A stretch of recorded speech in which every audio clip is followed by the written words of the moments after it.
나눔가족 여러분 반갑습니다. 오늘은 에발산과 그리심산에 선 이스라엘에게 저주의 10계명이 선포된 뒤에 이어지는 축복과 저주를 선포하는 말씀 가운데 축복의 말씀에 해당하는 본문입니다. 여기서 나타나는 이스라엘이 복을 받는 조건은 단 한 가지입니다. 그것은 여호와의 말씀을 지키고 행하는 것이죠. 여호와의 말씀을 듣고 지켜 행하라는 말씀은 신명기 전체에서 계속 반복적으로 말씀하고 있는 내용이 아닙니까? 그런데 여기 28장의 말씀은 그 율법의 순종이 축복과 연결되어서 강조되고 있다는 것이 특징입니다. 이스라엘은 이 율법을 순종하지 않으면 복을 받지 못하는 것으로 끝나지 않습니다. 불순종할 때에는 반드시 언약적 저주가 임할 것이기 때문이죠. 이스라엘은 하나님의 언약 백성이요. 이 축복과 저주는 언약적 축복 또는 언약적 저주로 나타나는 것입니다. 여기서 축복의 말씀은 비교적 짧고 저주는 아주 압도적으로 길게 나타나고 있는 것도 특징입니다. 이 축복과 저주의 제시는 이스라엘에게 너희는 그 사이에서 양자택일을 하라라는 그런 성격을 가지죠. 순종을 통해서 복된 삶을 선택할 것인가 아니면 불순종으로 죽음과 저주를 자초할 것인가를 진지하게 선택하는 지점 위에 이스라엘을 올려놓으신 것이죠. 사랑하는 여러분, 가나안 땅에서의 삶은 이스라엘이 오래도록 기다리던 하나님의 축복이요 선물의 땅이 아닙니까? 그러나 가나안 땅은 한편으로 광야보다도 더 위험한 땅이기도 합니다.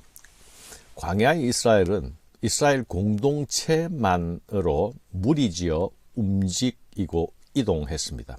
하지만 그들이 들어가서 살아야 할 가나안 땅은 이미 가나안 토착민들이 먼저 자리를 잡고 살고 있는 땅입니다.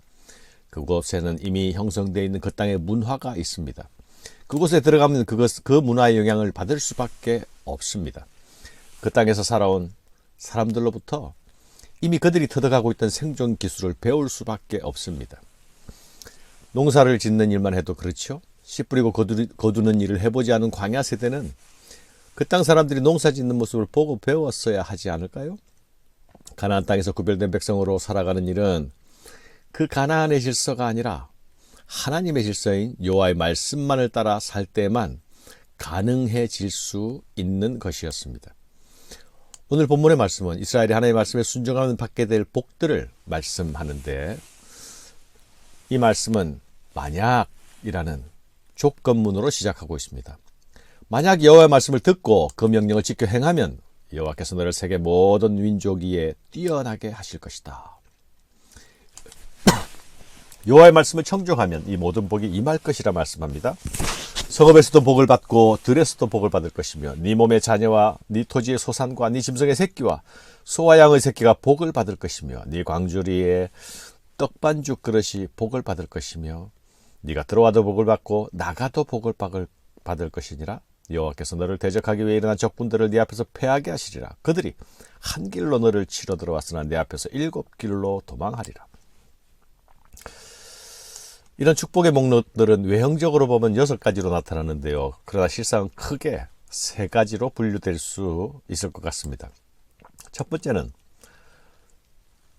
복은 농경생활에서의 풍요의 복을 허락하시는 거죠. 두 번째 복은 군사적인 승리를 주시는 복입니다. 세 번째 복은 이스라엘의 신앙적, 정치적 지위의 향상입니다. 하나님의 명령을 지켜 행함으로 하나님의 통치 아래 있는 자들에게 주어지는 가장 큰 복은 무엇일까요? 그것은 하나님께서 이스라엘 민족을 세상에 으뜸되는 민족이 되게 하시는 것이 아닙니까? 모든 민족 위에 뛰어난 탁월한 백성이 될 때에 이스라엘은 비로소 열방을 향한 제사장 나라가 되는 것 가능하지 않겠습니까? 그렇게 되기 위해서 필요한 조건이 무엇입니까? 안정과 풍요입니다. 성읍에서도 들에서도 복을 받고 들어가도 나가도 복을 받는 자들에게 하나님은 풍성한 토지의 소산을 허락하실 것입니다. 그들의 소떼와 양떼가 복을 받아 풍성해질 것입니다. 그들의 떡반죽 그릇이 풍성해질 것입니다. 또 하나님의 백성의 안전을 위협하는 모든 외적들은 결코 힘을 발휘하지 못하게 될 것입니다. 이것은 하나님의 말씀에 순종하는 자가 누리는 안전과 풍성과 평화입니다. 이어지는 말씀에서도 순종하는 자가 받을 6가지 약속이 나타나고 있습니다. 이미 앞에서 언급된 축복이 다시 추가적인 설명과 함께 제시됩니다. 이 복들의 중요성이 다시 한번 강조되는 것입니다. 첫 번째는 군사적 성공입니다. 대적들은 한 길로 왔다가 7길로 도망할 것이라 말씀합니다. 둘째는 풍부한 양식입니다. 곡식 창고가 가득 찰 것이며 손으로 하는 모든 일에 복이 넘칠 것이라 하십니다. 하나님은 열심히 일하는 땀 흘리는 손을 축복하십니다. 셋째는 하나님과의 특별한 관계입니다. 너를 세워 자기의 성민 곧 거룩한 백성이 되게 하시겠다 말씀하시죠. 여호와의 구별된 백성이 되는 것 자체가 하나님의 백성들의 영광이 아닙니까?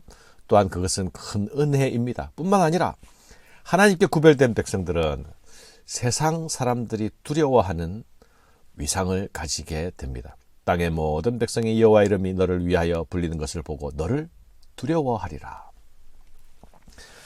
신약의 오순절 성령 공동체는 사람들이 두려워하는 거룩한 공동체로 나타나지 않았습니까? 넷째는 인간과 짐승의 번영입니다. 네 몸의 소생과 가축 새끼를 많게 하신다 말씀합니다. 사람만 복을 받는 것이 아니죠. 사람에 속한 가축들도 복을 받습니다. 다섯째는 땅의 풍요로움입니다.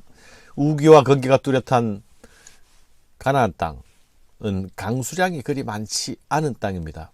농사의 성패는 때를 따라 내리는 비에 의해서 절대적으로 의존됩니다.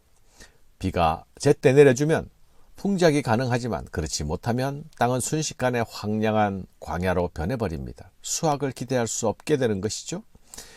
여호와께서 너를 위하여 하늘의 아름다운 보고를 여시사 네 땅에 때를 따라 비를 내리시고 네 손으로 하는 모든 일에 복을 주시리니. 참 아름다운 말씀이죠. 하나님을 순종하는 자기 백성들을 위해 하늘 창고를 열어주시는 분이십니다. 하늘 창고는 결코 마르지 않습니다. 이 마르지 않는 창고는 하나님의 사랑받는 자녀들을 곧 순종하는 백성들을 위한 것입니다. 여섯째는 경제적인 성공입니다. 네가 많은 민족에게 꾸어줄지라도 너는 꾸이지 않을 것이요 여호와께서 너를 머리가 되고 꼬리가 되지 않게 하시며 위에만 있고 아래에 있지 않게 하시리니. 하나님께서 이른비와 늦은 비를 주시고 땀 흘린 손으로 하는 일에 복을 주시면 결코 궁핍할 수가 없지 않겠습니까? 풍요의 은혜를 누리게 될 것입니다. 그러면 빌리는 자리에 있지 아니하고 빌려주는 자리에 있게 될 것입니다. 꼬리가 아니라 머리의 자리가 있게 하실 것입니다. 오늘 너는 내가 오늘 너에게 명령하는 내 하나님 여호와의 명령을 듣고 지켜 행하며 내가 오늘 너에게 명령하는 이 말씀을 떠나 좌로나 우로나 치우치지 아니하고 다른 신을 따라 섬기지 아니하면 이와 같으리라. 오늘 축복의 말씀에 대한 결론적 권면입니다. 여호와의 명령에 순종하라는 것입니다. 하나님께서 주실 것이라 약속하신 모든 복들은 네가 만일 이 명령을 지켜 행하면 이라는 조건문으로 시작되었죠. 이 축복의 약속들이 기계적으로 자동적으로 주어지는 것이 아니라 순종할 때 주시는 조건적 약속이라는 것입니다. 하나님은 축복에 대한 말씀을 마치시면서 다시 순종하라 하십니다. 말씀을 떠나지 말라 하십니다. 다른 신을 따르지 말라 하십니다. 우리가 누릴 복은 오직 이 하나님 안에 있음을 기억해야 하겠습니다. 이 하나님 안에 거하는 일, 곧 말씀 안에 거하는 일입니다. 하나님의 말씀은 우리를 살립니다. 우리를 살게 합니다. 우리를 풍성한 삶으로 이끄시는 생명의 말씀임을 기억하십시다. 감사합니다.